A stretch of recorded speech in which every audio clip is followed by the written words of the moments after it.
Flávia Gaeta, seja muito bem-vinda aqui ao nosso ADVcast, na Conferência Estadual da Advocacia Catarinense. É um prazer te receber aqui, pedi para a Alessandra gentilmente falar com você e você gentilmente aceitou esse convite.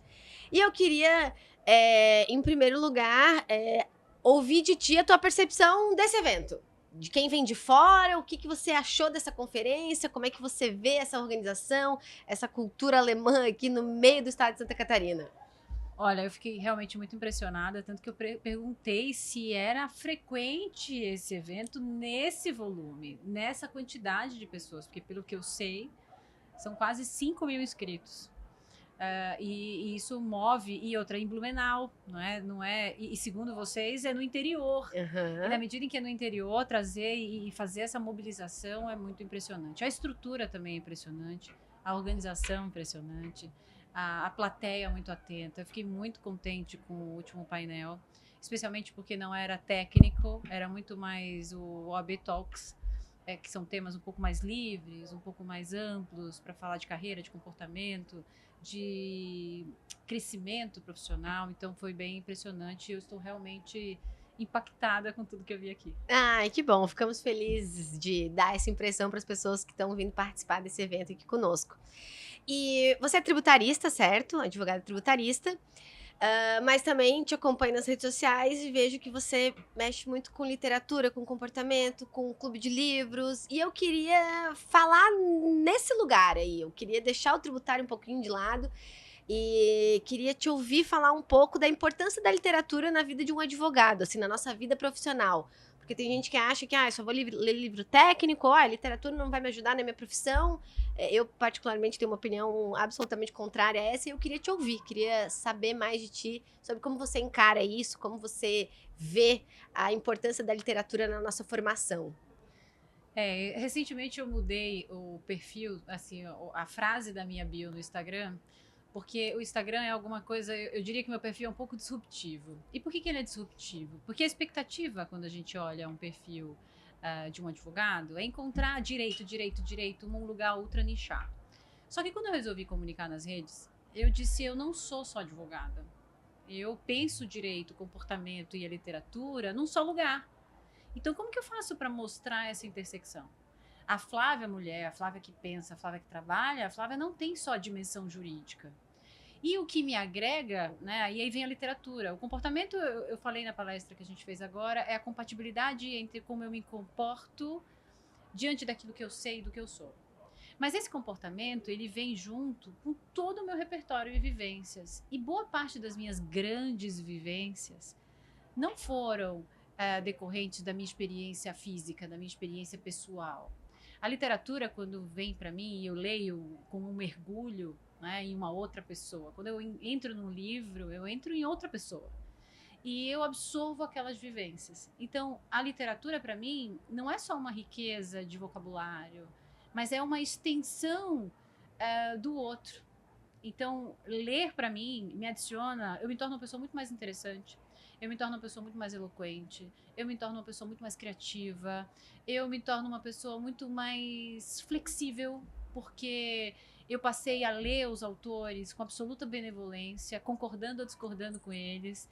E ler o outro com benevolência também é uma forma de moldar seu comportamento. Então, você pode moldar seu comportamento agindo diretamente ou absorvendo através da vivência dos outros. E a literatura me arrepia, porque a literatura é esse lugar em que basta a gente ir numa biblioteca, abrir aquele livro e uma pessoa se expande. Várias histórias se expandem e faz a gente evoluir e crescer. O último livro que eu li no meu clube de leitura foi Frankenstein. E tem uma outra coisa que, lendo Frankenstein, a gente percebe, que é o quê? Tudo que a gente achava que sabia de Frankenstein, que a gente comprou nas linhas, nos títulos e subtítulos da pressa, Na nada daquilo imagem. era verdade. Primeiro que Frankenstein não é o monstro, não é a criatura. A criatura não tem nome, Frankenstein é o criador. Na medida em que o nome dele é Victor Frankenstein. Tem aquela Mary Shelley, aquela menina de poucos anos escrevendo aquele texto, a gente lendo os prefácios e enxergando uma parte dela. Tem Mary Shelley em todos os personagens. Então, assim, são universos. E eu, inclusive, gravei no meu podcast um episódio que vai ao ar em breve, ou se você está assistindo agora, já foi ao ar, que se chama Pequeno Expediente, vai lá e ouve. Trocar ou consertar é o tema do episódio. E eu coloco exatamente o comportamento de Frankenstein, de Victor Frankenstein diante da criatura, que me traz inúmeras outras perspectivas, inclusive para resolver problemas pessoais, problemas meus, né, no meu processo de autoconhecimento, e que vai sanando, vai resgatando a Flávia através da experiência do outro. Mas quando a gente se permite ler o outro verdadeiramente, entrar, degustar, interpretar, contextualizar, isso tudo demanda tempo. Só que ninguém tem tempo hoje. Né? E aí a literatura vai ficando mais distante. Então, quando você traz esse assunto, é uma convocação para dizer, nós, advogados ou qualquer profissional, a gente tem aí acessível a literatura como forma de moldar o nosso próprio comportamento, de enriquecer quem nós somos. E quando a gente enriquece quem nós somos, a gente evolui também profissionalmente. Então, uma coisa leva a outra, é o tal do ciclo virtuoso. Eu concordo em absoluto, assim, com tudo que você falou. Eu me vejo, inclusive, lendo e é meio mágico, porque a partir do momento que você está lendo um livro e às vezes você trabalhou o dia inteiro, você está cansado, você ficou na frente do computador, você leu 1 milhão de acórdãos e tudo mais, e escreveu, porque tem que fazer um recurso e tudo mais, mas chegar em casa, pegar um livro e abrir, eu me vi muito no que tu falou agora, é expandir, né? É sair daquele lugar e entender que aquilo, na verdade, não é algo pesado ou uma função. Pelo contrário, é aquilo ali que você tá botando para dentro de você, é a forma de você crescer, né? Crescer tanto profissionalmente e como pessoa, assim. Eu vejo muitos comportamentos, enquanto leitora, né? Muitos comportamentos que eu leio nos livros, volta e meia eu me pego no dia a dia ou na minha profissão. Opa, isso aqui já aconteceu lá. Como é que foi? Como é que reagiu? Como é que aquilo aconteceu? Será que eu não posso trazer para minha vida aquela percepção que aquele personagem teve? Porque, veja, o personagem teve que lidar com aquela situação, e ainda que seja um personagem fictício e tudo mais, mas aquele momento te propicia essas experiências, assim. Eu acho que realmente isso faz diferença na nossa existência, assim, na nossa compreensão enquanto ser humano. E claro, a gente tem dentro de nós a nossa parte profissional, e acho que uma coisa se encaixa muito com a outra. Eu também tenho uma segunda percepção, que é quando eu tô lendo, e às vezes passa um tempo, sei lá, fica uma semana sem ler alguma coisa, eu não sei se isso é verdadeiro ou não, eu tenho uma sensação de atrofia, basicamente, assim, eu fico um pouco nervosa, meu Deus, eu já não tô conseguindo pensar direito, sabe? Eu já tô aqui um pouquinho mais devagar, eu preciso voltar para um capítulo de livro, porque parece que flui, assim, não sei como é que tu vê isso. Mas eu vivo a mesma coisa, eu diria que o livro é um acessório já, ele já é alguma coisa que faz parte do meu corpo, tanto que eu vim pra cá, pra Blumenau, e eu falei, bom, mas eu não vou colocar nenhum livro, e se sobrar tempo? E se eu tiver uma vaguinha? E se... Não, mas eu tenho tantas coisas, mas e se? E aí o livro, então assim, o livro sai comigo do meu quarto, vai pra cozinha, da cozinha vai pro escritório, do escritório vai pra sala, da sala, e ele vai comigo, que em algum momento vai surgir um momento em que eu posso consumir. E não é um compulsivo, é o prazer de entrar ali. E de algum modo, você se transporta para aquele lugar, momentaneamente.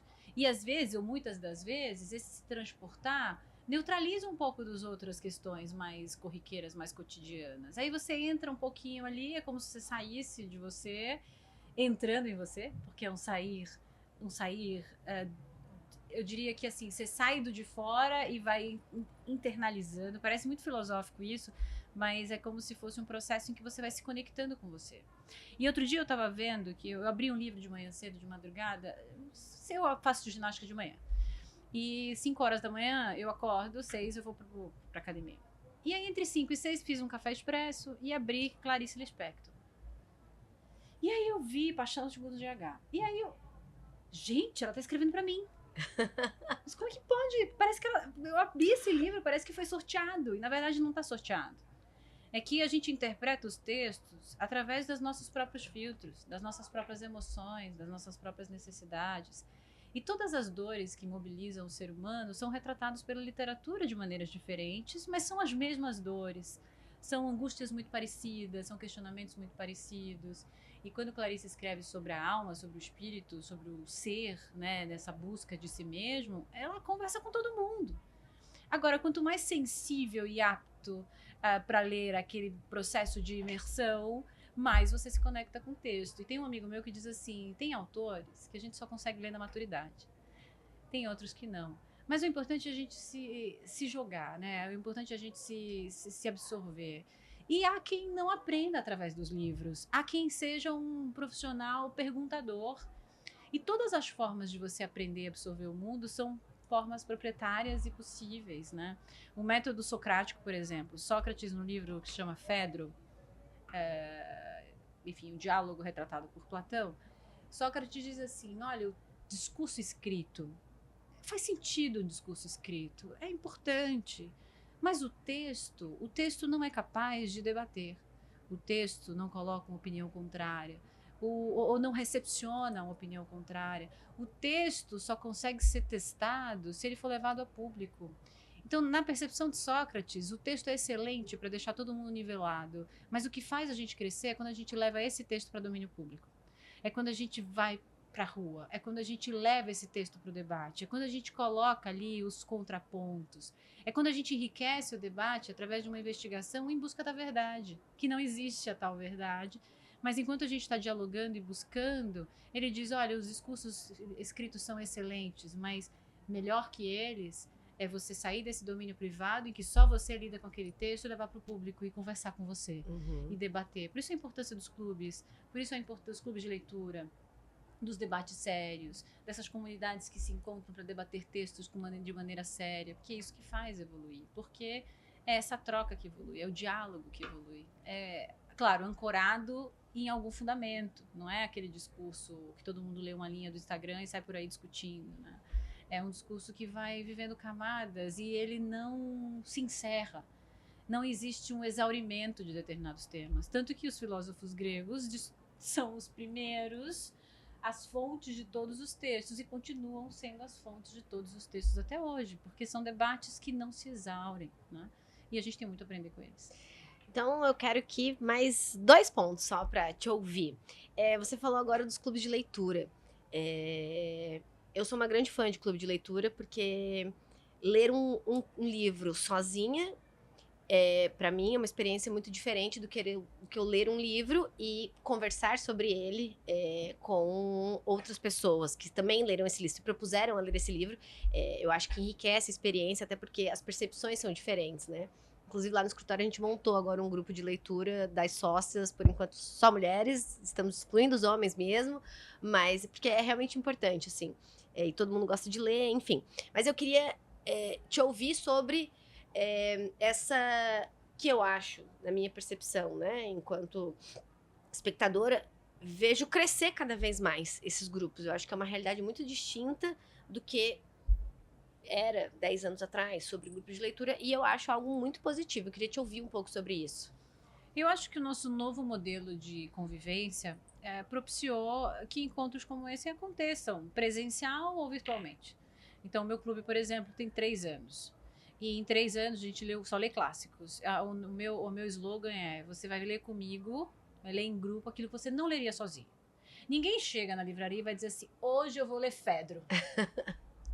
Hoje eu cheguei lá na livraria do shopping e vou escolher a República de Platão. Ah, vou ler, vamos lá, O Mito de Sísifo, de Albert Camus. Ah, vou ler Mrs. Dalloway. Enfim, eu trago esses textos e a gente discute. Tem homens e mulheres lá, é um grupo muito eclético, várias profissões.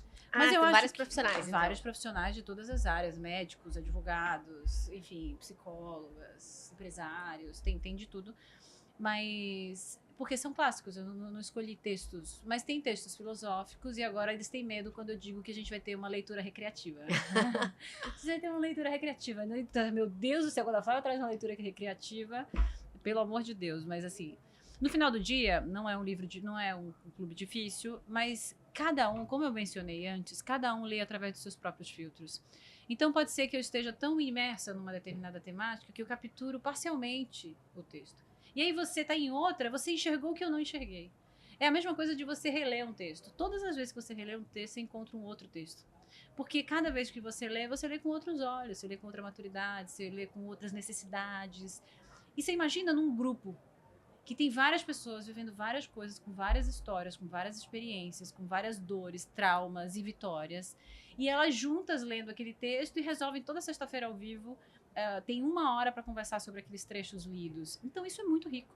E eu diria para você, nesses 3 anos de clube de leitura, eu me tornei uma pessoa completamente diferente daquela Flávia que existia antes. E cada livro que a gente termina discutindo, eles entram no meu espírito, de verdade. Porque essa dialética socrática, como ele bem disse milhares de anos atrás, é assim, quando a gente debate, quando a gente se aprofunda, quando a gente entra naquele texto, ele passa a pertencer a gente.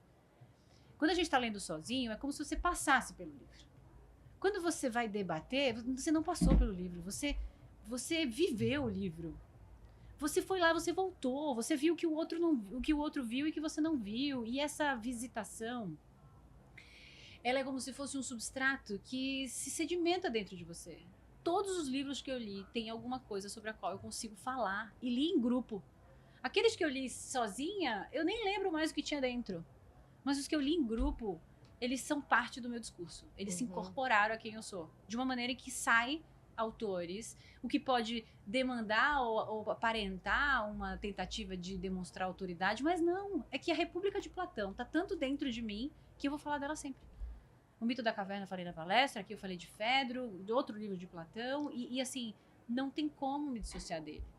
Então, por isso que eu acho que ler em grupo é uma tendência, mas é uma tendência porque enriquece demais. A Flávia que existia antes do clube não é a mesma Flávia que existe hoje. Na última reunião que a gente teve, no último encontro que a gente teve, que a gente leu Sweet Tóquio, inclusive da Giovanna Madalosso, uma sócia minha, antes do encontro, ela, não gostei tanto e tal, não me pegou o livro, e a gente foi pro encontro, a gente começou a conversar, e uma frase dela me marcou muito, assim, que no final dela, gente, agora foi uma outra experiência, assim, depois dessa conversa dela, nossa, agora eu gosto do livro, agora eu captei muita coisa, entendi muita coisa ouvindo vocês falarem, sabe? Que pra mim tinha passado.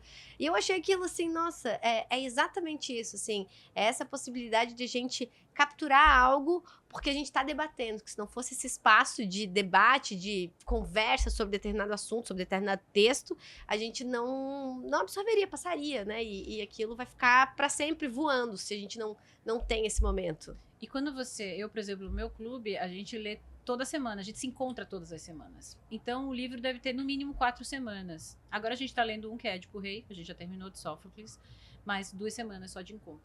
Mas quando a gente proporciona 4 encontros durante a leitura, você consegue interceptar a dispersão. Você consegue colocar a pessoa no eixo durante a leitura. Quando são encontros que acontecem uma vez por mês, depois que o texto termina, às vezes as pessoas não terminaram. E travou no caminho. Não gostei, porque aí também não se empolgou, porque estava lendo, mas estava em trânsito, né? Tava assim, transitando pelo texto, não estava completamente absorvido. Então, quando a gente faz eu não sei como é que funciona o seu clube, mas se funcionar com esses movimentos em que você tem encontros intermediários, isso faz com que o outro se reconecte. E eu já vi várias pessoas, inclusive minha mãe lê no meu clube com todo mundo. E ela diz assim, é impressionante, porque eu leio um livro, que tem um livro que eu li, e tem um livro que eu li com o clube. É o mesmo livro, mas tem um outro livro. Porque eu li tudo aquilo e não vi nada do que você falou. Eu volto pra ler e faço... verdade. Porque minha mãe lê tudo, ela devora tudo antes do encontro. E aí ela diz, eu acho que eu li, quando eu vou pro clube eu tenho que ler de novo, porque aí sim eu li o livro de volta. Por quê? Mãe, te amo. Mas acontece com todo mundo, porque cada um vê através dos seus próprios filtros. Né? Então é natural que exista uma limitação. E os meus filtros são diferentes do seu. Então a gente vai ler a mesma frase, pode ser que a gente interprete mundos completamente diferentes. Por isso que eu acho que Sócrates tinha muita razão quando ele disse o texto, diz qualquer coisa, porque eu vou olhar através de mim. E se ele me espelha, como é que ele vai espelhar você? E se a gente colocar esses espelhos juntos, como que eles conversam? E aí é sensacional. Exatamente. Tem vários autores, assim, George Orwell, por exemplo, que são leituras que atendem a vários espectros, né? Ele é compreendido de forma... Ele é um ícone, enfim, para vários segmentos que, na verdade, não se conversam muito. E veja, tá todo mundo lendo a mesma coisa, mas tá todo mundo colocando ele como referência, sendo que se você vê esses grupos que o colocam como referência, eles são absolutamente distintos entre si. Então, isso é muito legal. Como é que faz ao vivo? Assim? Acho que não vai ter problema. Um espirrinho. Então, é muito legal ver exatamente essa mutação, assim, né? Essa possibilidade de uma leitura ser muito camaleônica, de você conseguir várias pessoas interpretarem aquilo de forma diferente. Aldous Huxley, por exemplo, com O Admirável Mundo Admirável Mundo Novo. Novo. Eu li tem uns A 2 gente meses, leu inclusive. recentemente e é muito preditivo. Se você olha tudo aquilo, você coloca qualquer área, qualquer pessoa de qualquer idade vivendo aquilo, aqueles relatos do início do século passado, e começa a encontrar. Pode ser que não encontre conexão nenhuma com o atual, com o presente, mas pode ser que veja, meu Deus, como é que ele adivinhou e como que isso, né? E aí eu olho para aquele texto e digo assim: que maravilha que eu sou a selvagem daquela história. Que bom que a gente não foi absorvido por aquele mundo asséptico e civilizado, né? Em que as coisas simplesmente não têm nenhum valor. Não tem nenhum valor afetivo, não tem nenhuma profundidade, né? E eu acho que os textos fazem isso, fazem você desabrochar, faz você amadurecer, faz você se sentir mais forte, mais interessante, mais conectado. E não é pragmaticamente para atender, porque hoje existe também um perfil, um movimento em que se você carrega um livro, você é interessante. Mas não é só sobre ser interessante, é sobre você conseguir falar, é sobre você ter repertório suficiente para segurar uma conversa. Então é muito mais do que segurar um livro, é você ler enquanto ninguém está vendo. E ser alguém muito maior do que as pessoas têm capacidade de enxergar. E acho que o texto faz isso. Eu teve, acho que umas 3 viagens, minhas últimas 3 viagens, eu comecei a fazer algo que eu nunca tinha feito. Que é, enquanto eu tô viajando, determinadas, né, férias, conhecer um lugar e tal, fiz isso agora no Uruguai e fiz agora na Itália. Eu procurei um autor ou uma autora da cidade e tal, peguei um livro, enquanto viajava, lia aquele livro, sabe? E foi uma das experiências mais maravilhosas que eu tive, assim, porque a minha viagem simplesmente foi muito transformada. Eu fiz isso agora no Uruguai e fiz agora em Nápoles. Claro, em Nápoles eu já era uma fã da Ferrante, eu sou uma Ferranters, mas já tinha lido toda a tetralogia, mas peguei um outro livro dela e revisitei. E é muito gostoso você conhecer aquela cidade, mas daí você, além daquilo que você pesquisa, que você quer conhecer, você também está conhecendo a pessoa que vive lá e que escreve para aquele lugar, né? Que pertence àquele lugar. E isso me deu uma experiência absolutamente nova, no sentido de, nossa, eu não posso mais viajar agora para nenhum, não posso conhecer mais um lugar novo se eu não baixar, não fizer uma pesquisa, pegar um livro, porque parece tanto que como é que eu vou conhecer um lugar novo agora sem durante aquele período ou previamente eu ler aquilo concomitante, sabe? Foi a viagem se tornou tão mais interessante e eu acho que, enfim, tô trazendo aqui só porque a gente tá conversando Mas sobre... é verdade, eu assisti um filme, eu li um livro que se chama Morte em Veneza, de Thomas Mann. E quando ele descreve todo o percurso, a riqueza dos detalhes, é como se você vivesse aquele texto. E aí eu fui pesquisar o hotel onde se passou o filme, porque aí depois eu fui ver que existia um filme, existia um hotel, o hotel fechou. Eu já queria me hospedar no hotel, eu queria viver aquilo, mas é como se você incutisse. E aí, como ele tem assim uma prosa poética tão brilhante, Thomas Mann é um negócio tão inacreditável. Leia, A Morte em Veneza. E aí você faz assim, eu quero entrar naquela gôndola, quero assistir o gondoleiro, quero sentir aquelas coisas, quero ver aquelas malas em cima. E a riqueza de detalhes vai fazendo com que você viva o espaço de uma maneira muito mais proprietária. Então é muito fascinante. Eu não fiz o que você fez, mas eu me desloquei para aquele lugar quando eu imaginei aquele texto e a riqueza dele, né? Então eu imagino que o seu sentimento tem relação também, quanto maior for a riqueza descritiva, mais você começa a enxergar o lugar de outras formas. Exatamente. Mais você acha que aquele restaurantezinho ali do lado, que nenhum Instagram mostrou, é o mais gostoso, que vai servir a melhor caprese. Exato! E você entende o porquê das ruas, você entende o porquê das pessoas, enfim, falarem alto, assim, não que você entenda, mas aquilo passa a fazer muito mais sentido, né? Então, enfim, foi uma experiência muito legal. E pra gente finalizar aqui, até pra eu te devolver pro evento, eu queria que você deixasse aí 3 indicações de livros pra advocacia catarinense. Ai, olha, primeiro lê comigo, tá? Porque ler sozinho é só transitar. Mas tem alguns textos que me marcaram demais, né, recentemente. Eu, pelo menos, em algum momento da sua vida você precisa ler a República de Platão. Não tem nada mais impressionante do que a República, e não é difícil, não é impossível. é que a gente coloca um obstáculo de cara, assim. O outro texto que eu acabei de ler, que é fascinante, é Frankenstein. Não julgue o terror clássico. Não julgue aquele. O texto tem uma profundidade psicológica que... Eu cheguei pro meu analista e fiz assim, leia. Aí ele falou assim, Flávia, se eu for ler todos os livros que me restam, eu tenho que viver 3 vidas. Mas eu falei tanto e vivi tantas coisas lendo o texto que ele se convenceu, ele vai ler. Ele vai ler. Eu também vou ler, vou anotar aqui já. Frankenstein, tem que ler, tem que ler. Tem que ler ontem. Tá. E o terceiro livro, eu acho que tem que ler Clarice. Se você nunca leu Clarice, tem um livro que é como se fosse o livro do Desassossego, de Fernando Pessoa, que é assim, é um livro que você pode ir lendo trechos, que chama Descoberta do Mundo. É um livro desse tamanho, mas são uma espécie de contos. Então você vai comprar o livro do Desassossego de Fernando Pessoa, que também é esse livro para você abrir e simplesmente mergulhar em si mesmo, ou A Descoberta do Mundo. Eu acho que eles dois entregam exatamente a mesma coisa. E eles são sensíveis, eles são introspectivos, eles tocam assim no espírito, na alma, sabe? Às vezes eles cortam, rasgam. Mas são livros de cabeceira, que você não lê capa a capa. Diferente dos outros, esse é um livro para você abrir nada mais que de repente, mergulhar e sair de lá e ficar horas refletindo sobre a sua existência.